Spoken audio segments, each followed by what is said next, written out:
It's no accident that sounds like you're leveling up in a video game. 48% of 18 to 29-year-olds have an online dating profile.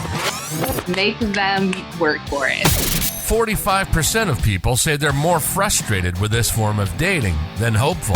There are so many people you can connect with. Should I swipe right? Swipe wrong. Swipe wrong. Setting the record straight on dating apps. Everyday people telling everyday stories of the swipe right world with your host, Koss. Well, I know he had a good time. Good morning, good evening, good afternoon, or good night. I did it out of order and I don't care, just depending on whenever you're listening to the podcast. Welcome to the number one podcast that is number one. Well, it's the number one podcast in homes that have classified documents in their garage somewhere. We are the Swipe Wrong podcast. You know how we roll. You know, we're the podcast here that takes everyday people telling their everyday stories of the swipe right world. How you been doing? You've been enjoying the pop off to season 2 so far. We did our little Valentine's special last week. And now we're on to another really cool episode. I'm really excited for. Like, I can't tell you like how cool it is. Like just to be in the experience that I get to experience. There's some people that I have no idea, have never even had a conversation with some of these people until I get to sit down and hear their story of their swipe right experiences and get an idea of, you know, just the type of people they are, the type of experiences that they're going through, some of the situations that they've been in, and you know, the success stories or just the bloodshed and chaos. And it's just really cool, man. There is some fucking awesome people that I get to meet and talk to that I otherwise wouldn't get a chance to.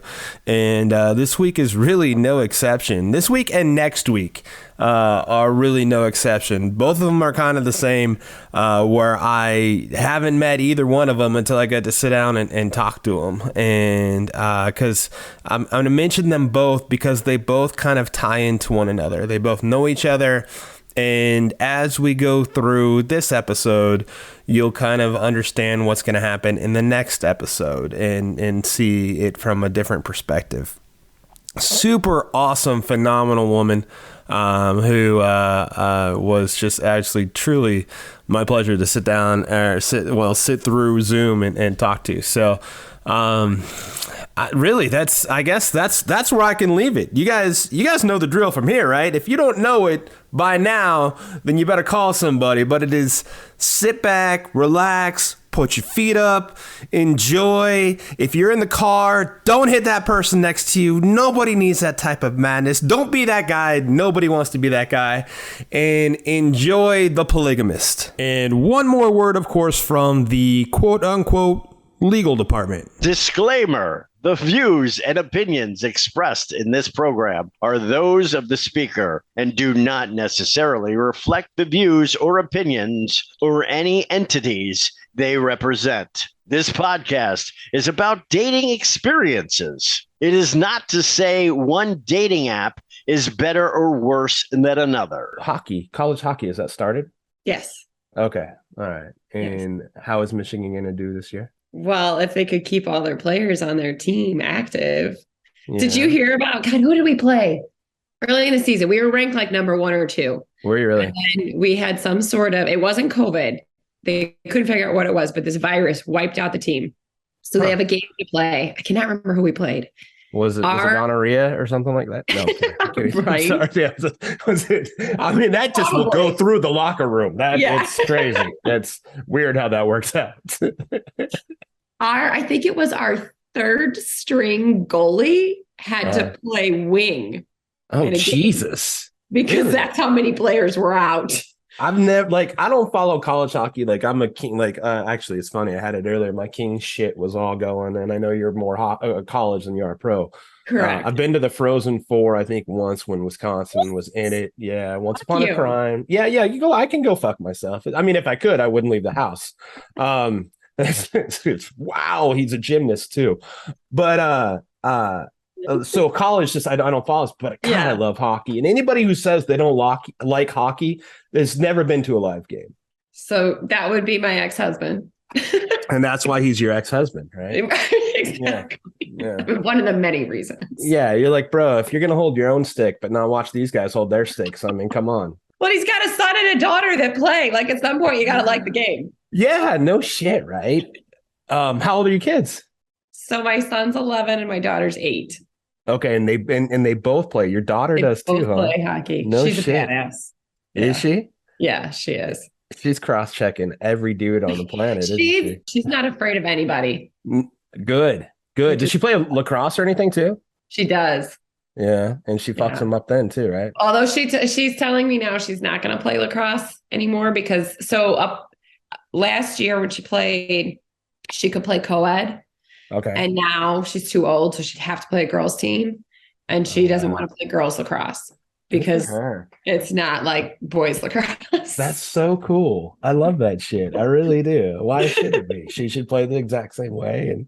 And I mean, in the world that we're in, I mean, I know this isn't it, but like non-binary, all that stuff, whatever. Just let people play, let them go have fun. If the skill level is the same, then let them go play. I don't know why girls have to play lacrosse differently. Yeah, because guys are going to fucking go figure. Here's what it comes back to. It's going to ruin the male ego when the fucking chick fucking cross-checks the dude and he's down and doesn't know what to do. Here, go get your participation trophy and we'll see what happens. Yeah. So tell me, how long have you been on the Swipe Right sites? How long have you been single? How long have I been single? So my divorce was official, like legally officially in 2017. Yeah. I think I started dating like the end of 2016. Okay. And then I did get into a serious relationship like 2018 until 2021-ish. Did you meet him on one of the sites? I did meet him on a site. No shit. Yeah. Good for you. Which one? Do you remember? I did, because it's the only person I ever met on that site. It was Happen. You met one dude on the site, first date, like, let's lock in a relationship. Is this what No. Okay, I'm sorry. I misunderstood. So he's the only guy I met on that particular site. And we dated like very casually, actually for almost a year. Okay. Before we like made it official. Okay. Right. Threw the gauntlet down and was like, I'm done with this bullshit. All right. So what app was it? It was Happen that I met him on. Oh, Happen. I'm sorry. I didn't even know that was a thing. I'm not familiar with this Happen thing. I apologize. I'm sure it's still around. So Happen has this concept of it's all based on your location. Okay. And I don't remember the ins and outs of it, but it's something like, so like, let's say you and I are both on the site. Or on the app, whatever. Mm-hmm. And you and I, it's sort of that whole, was that Craigslist? So that was like when you met somebody you saw somebody on a train, you know? Yeah. So it's sort of that concept of like, you know, if we happen to pass each other or be in the same bar together, like you'll pop up on my feed. Wow. And like, if I like you and you like me, but you have to be within like a certain distance of each other. That's pretty cool. I didn't know that. Yeah. So it's like they kind of took that idea and ran with it. So we like crossed paths around St. Patty's Day in the city and, you know, both happen to like each other. That's pretty cool. I'm not familiar with that. That's cool. Yeah. I'm glad you told me about that. I like the concept. Right. It's right. But now that I'm like, you know, fully immersed in the suburban mother life and I don't like leave a, 30-mile radius of my house other than to go to hockey tournaments. Yeah. Sure. It doesn't work well for me because like I know everybody in my town. But like if you live in the city, it's great. Like, or if you don't have kids and you're out mingling and going places and doing things, I think it works well. Yeah. So I was on the sites, for like a year before him and I started dating seriously. Okay. So you had small kids back then. I had very small kids at the time. Okay. Yeah. Did he have kids? No. Okay. No kids. I feel like, and you can tell me to go fuck myself because like that's totally fair. We've already addressed this part. I think I already have. So. Yeah. That's right. We've seen how this kind of rolls out. I feel like there's levels, especially for a single mom, single dad. It's like the first level when you date with somebody is you have to get through. All right, do we text communicate well? Okay, we do. All right, are we face to face well? Is this guy or girl fucking absolutely batshit crazy? Yeah. And then level 3 is like, how good is the sex? And like level 15 is, do the kids get along with them? And like it's like you have to fucking section it away to get to. All right, cool, we can do a relationship. Does that feel about right? Or am I nuts? Okay. No, you're 100% right. It's like it's so proceed with caution. Yeah, I mean, he didn't meet my kids for over a year. That's cool. It's interesting. My friends and I have this conversation all the time about like, do you date somebody with kids or somebody not with kids? You know, like there's pros and cons to both because like if you as a single, you know, parenting person now try to date another single parenting person, like the first question out of the bat is like, what's your parenting schedule? Oh, because like if it doesn't line up, like if our weekends are opposite, then like this is done before it even gets off the app. Yeah, for sure. For sure. Because we're never going to find a way to spend time together. But if you date somebody who doesn't have kids, so right now the schedule flexibility improves, right. But like most of the time they have zero concept of what your life is really like. Right. And they can't relate to your kids or whatever. Or they don't necessarily like the fact that they're not priority number one. So tell me, like, how many, like, all right, so since that, you've been back on quite a few dates, good handful. Like, is it sensory overload with as many matches as you probably get? Oh, I mean, I feel like the matches thing goes in waves. Okay. Where I feel like when you first, you know, reactivate or get back on an app, then yeah, like all of a sudden you feel like you have 20 matches and you're trying to keep up and it's chaos. But I feel like that goes away in a couple of weeks. Okay. And then you're just like, it's a match here or there. But it's a numbers game. Like if you sit on the apps and you swipe like constantly, you get through hundreds, then eventually like you're bound to get a couple of matches. But like if you're not actively doing anything, then nothing happens. I will get to the point when I've been on the apps for a while where I start playing games where I'm like, okay, you can't stop swiping until you have swiped, you know, right at least 10 times. Like, and that may take hundreds of swipes, you know, or like you can stop swiping when you swipe left 20 times in a row and you didn't hit a right. Like then you can, like, I just like make up shit because it's otherwise like it's beyond depressing. You're like, here's my new high score. I don't know what to do now. Exactly. And then I do that. And then I try to beat it the next time. I'm like, okay, well, you did 20. So now you got to aim for 30. You know? So what ones do you use the most? Are you on Bumble, Tinder, what else? Bumble's probably my default favorite. Okay. I feel like the quality of people on Bumble has always been a little bit higher. So I had not been on Tinder for years. And then when I went back on the apps this year, a couple of my girlfriends so I have a couple of friends that we met because we were all dating the same guy.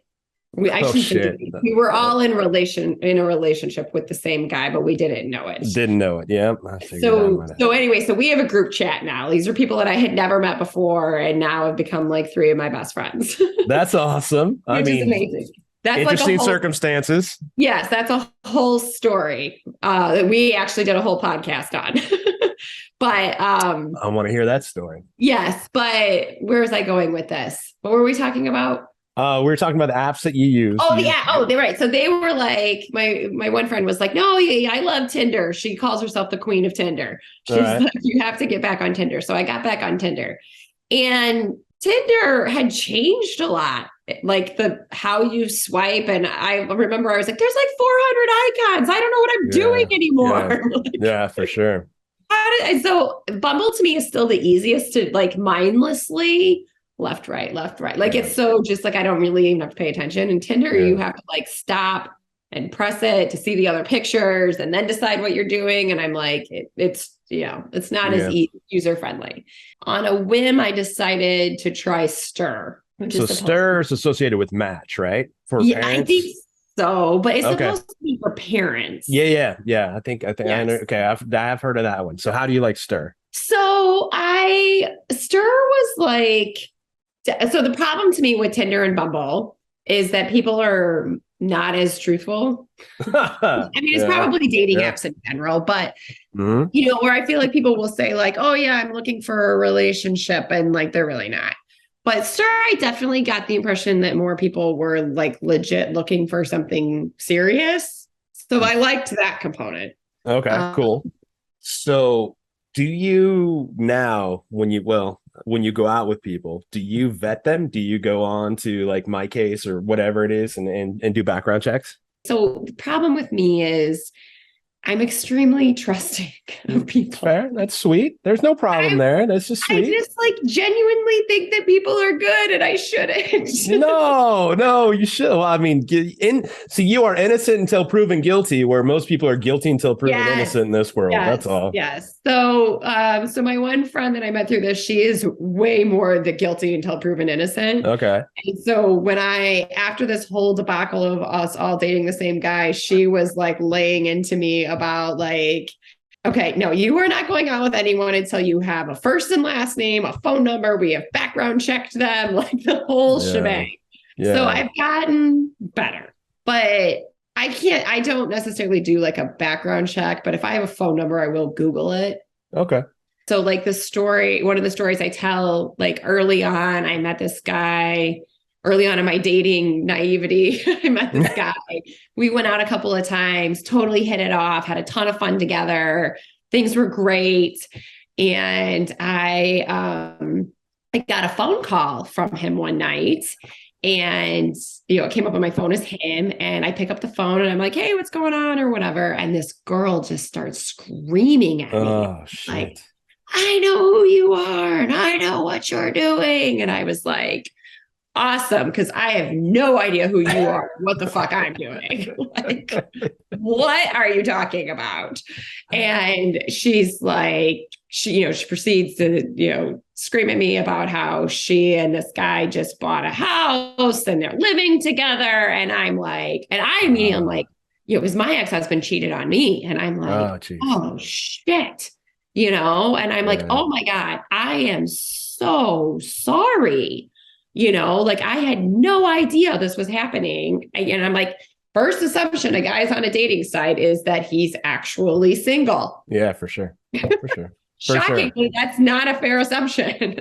No. But I'm like, I started apologizing to her. And then I'm like, wait a minute. Like, I didn't do anything wrong here, And she's just screaming at me. And I'm like, listen, I have been where you are and I get it. But like, I am not the person you need to be yelling at. Like, you need to have a conversation with him, and she's just still screaming at me. I finally just hung up the phone. Like, I can't help you. Wow. That's tough. Cause like, that's denial all the way through. Like I'm going to yell at everybody else, but the one I'm supposed to yell at. Yeah. Damn. And that's fear, right? Because like, she didn't want to lose him. So it was easier to yell at me. Yeah. That's just but I was like, well, I mean, I've been to that guy's house. Like, and they live together? Apparently they just bought a house together. I don't know. Oh, okay. Like I had been to the house that they hadn't moved into. You know what I mean? Like some shit. Yeah. But the one I alluded to was the last relationship that I was in. So I met a guy after my breakup with my ex-boyfriend, and I got back on the apps and I started dating. I met a guy and had like just immediate connection with him. And we really seemed to hit it off. And he was a little bit, I think he'd been divorced maybe like a year or something. Okay. Wasn't sure he was looking for something serious, wanted to do something casual. Long story short, we end up very casually dating essentially for the next 18 months, which is a little bit like should have been my flag to begin with. But sure. I could get into the nitty gritty of all of that and the ups and downs and ins and outs of us, breaking up, being back together, whatever. I assume you do though. Hang on, I don't mean to interrupt, but I assume you do though on the podcast that you guys did, right? You guys get more in detail. So if you want to pimp the podcast, by all means. So it's my girlfriend's podcast. It's called Thirsty. Okay. Thirsty the podcast. Okay. And the episode is called The Better Off Babes. Okay. Oh, that's a good one. Yeah. Her and her friend have a podcast and it's a lot about dating, but single parent, like being single women, careers, moms, That's divorce, awesome. a lot of that stuff. Okay. So yeah. So at any rate, there are a lot of online dating groups and like single parenting dating groups or just single parenting support groups, on Facebook and whatever. Mhm. And through one of those groups, a lot of times people will post on there either like, hey, this is the situation with the person I'm dating. What do you guys think? Have any advice? Or I've been going out with this guy. Does anybody know him? Is he married? Like, Sure. Women are kind of trying to start helping women in this world, which I think is amazing. Instead of like fighting each other, they're like, hey, I've been dating this guy. Is anybody else married to him? Oh, yeah, that's fair. Did I know this? Because we've all been on the dating apps enough now to know that like this is a reality. Yeah. So anyways, on one of these groups, there was a post about this guy and he sounded eerily familiar to the guy that I had been involved with for the last year and a half. And so I finally sent a message to the girl that had posted it. And I was like, hey, this guy sounds really like the guy that I'm currently in a relationship with. Would you mind sharing a picture and a name? And so she did. And lo and behold, we had been dating him the whole time together simultaneously. Wow. And she was under the impression that they were in an exclusive relationship. So we start chatting and she's like, well, hold on, let me tie you into these other women that have also been dating him at the same time. No. So the next thing you know, I'm in a group chat with, a group of women who one of us, the four of us that's really talk, she and I don't overlap at all. Like we were not involved with him at the same time, but she overlaps with one of the other girls. And then I overlap with the two other girls that in some capacity, I was with him at the same time that both of them were with him. And then we have found out about other women that he was with as well. So there's like, because I was involved with him the longest, I have the most crossover, which is awful.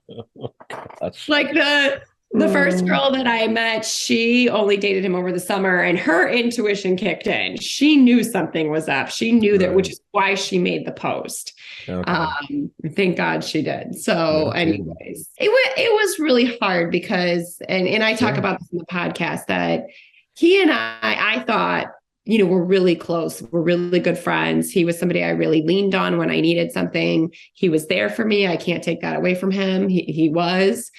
He did things for me, but like all of this other crap was going on in the background where he was also consistently with not just, one other woman, but, 5-6 women at a time. Jesus. Easily.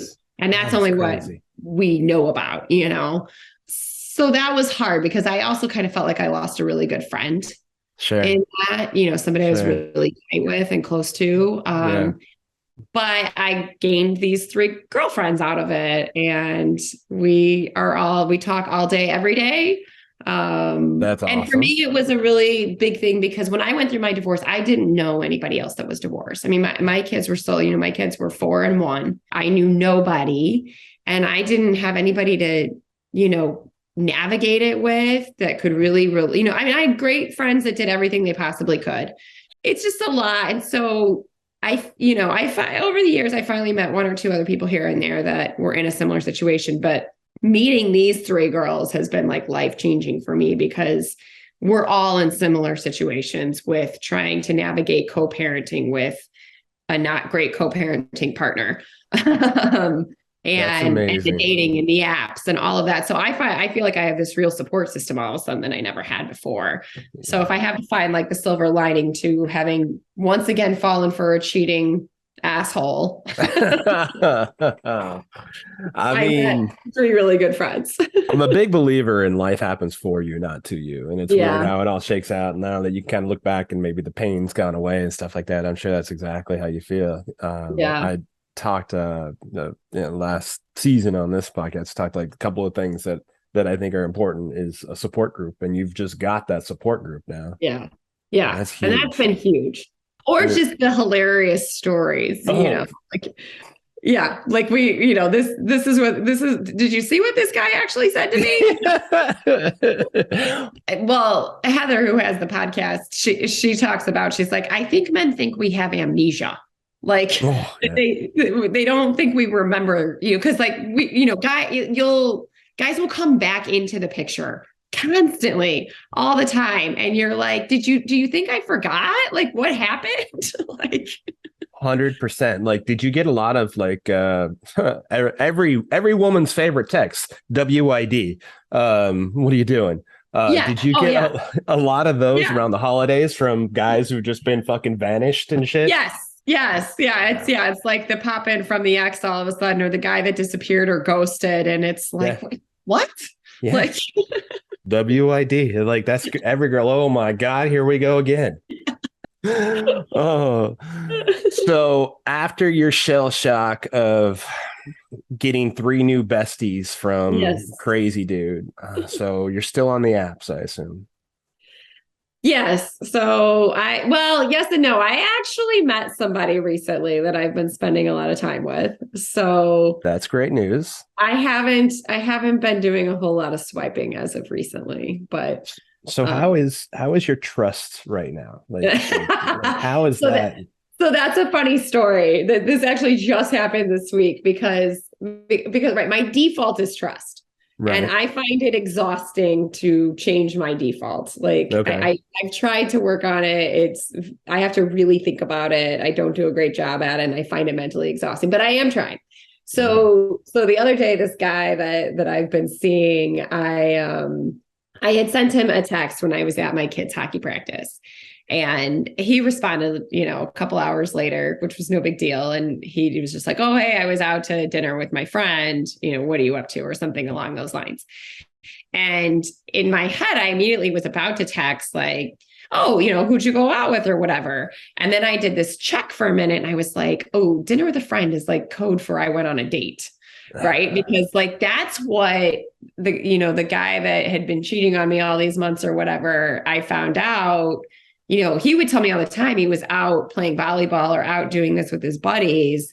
And he was not, like when I started talking to these 3 girls and we started matching up dates of like, oh, I was with them. Oh, you were with him 2 hours before that. Like we met like he'd gone on a trip on Memorial Day weekend with the one girl and dropped her off Monday, like afternoon, and was at my house Monday night. Wow.